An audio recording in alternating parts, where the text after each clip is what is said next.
For instance, in our first story, we meet another group of volunteers who are giving comfort and therapy alongside their best friends.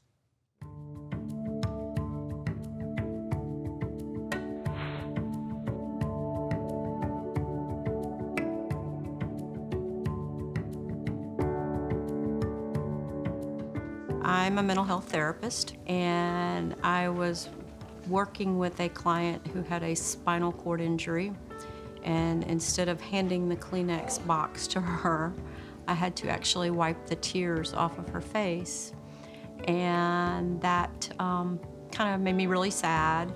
And I came home and told my husband that I wanted to go around with my dog and make people happy. I started doing research on the benefits of animal-assisted therapy and how our dogs, even though I know they spread joy to us when we have them and we enjoy being around them, I knew that they could provide that comfort and that joy to other people as well. Comfort Creatures of Northeast Mississippi is a volunteer group, and we do animal-assisted therapy and animal-assisted activities with our dogs. We all get certified with a group called Love on a Leash, and they keep us following guidelines that they set up that best benefit both our dogs and the people that we visit. Want to go see some people? Want to go visit? Let's go. The job of a therapy pet is to take the attention off of whatever stressors a person might be having.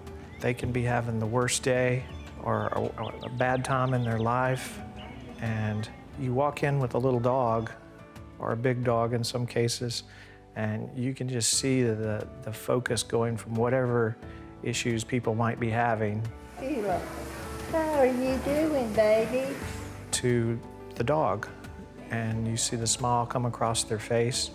It's amazing to me that a dog can bring two strangers into a conversation together. You learn a lot about people and their lives. People like to tell you about what they did throughout their lives, whether they were in the military, when they got married, that they used to travel.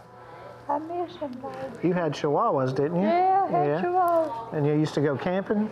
Every time they see us start packing, they go, if we left the comfort door open, they got loaded first.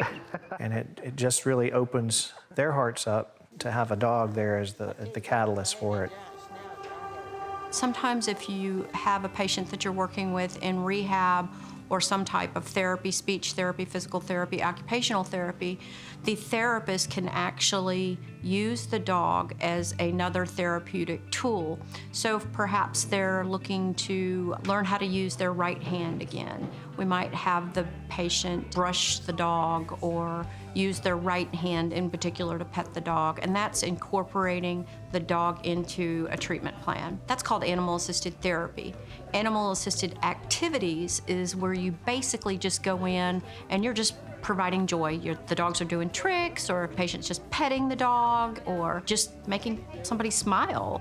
You want Holly to do some tricks for you? Hey, can you do some tricks? Can you down? Therapy pets don't have to have any elaborate training, but they do have to be able to sit and stay and come, and most of all, leave it. Leave it is a command that, if something was on the floor, maybe a pill at a nursing home or something, we wouldn't want them to get to that. But basically just good manners. Yeah, there's her tricks for you. One of the things that separates a therapy dog from a house pet is the fact that they have to be very, very well socialized with people, with different environments, different types of distractions, be that other dogs, vacuum cleaners, someone dropping a tray on the floor. They have to be desensitized to food that might be on the floor, crumbs from the dinner table. They really benefit a lot by focusing on their handlers. So that's really kind of where it all begins, is you have to build a good focus, let the dog know that it's okay in these environments, and eventually they become calm in a variety of different places. Therapy dogs have to have a little bit more in terms of their actual temperament and not just the training part. You can You can train most dogs for basic obedience, but if the dog doesn't have the temperament, if the dog doesn't enjoy visiting people, they have to be really social in terms of their temperament. But the training is basic obedience. It's not anything elaborate. Of course, we like to be able to teach our dogs, our kids. Yeah, same thing.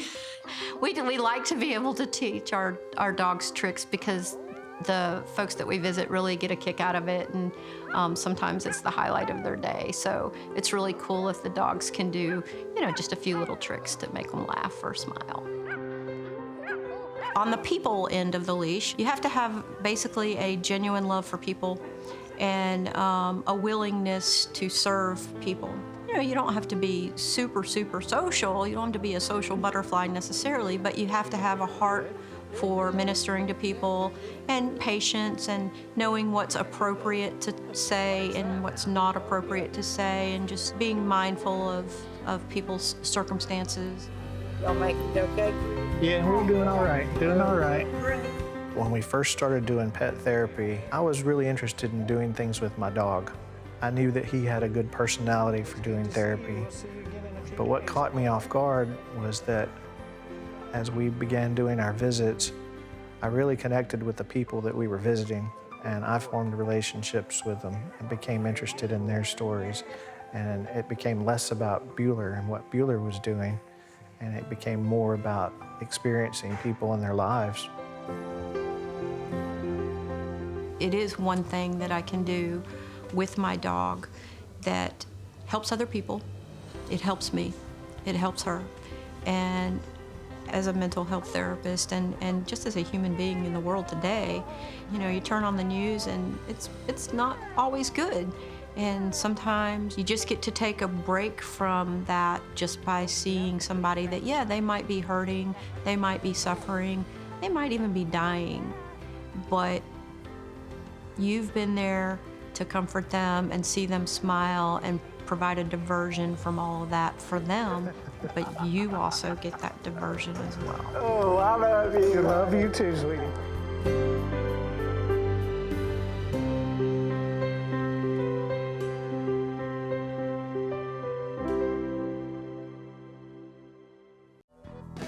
Thanks for joining us. If you like what you see, subscribe to Mississippi Public Broadcasting. Till next time, I'll be seeing you on Mississippi Roads. Down Mississippi.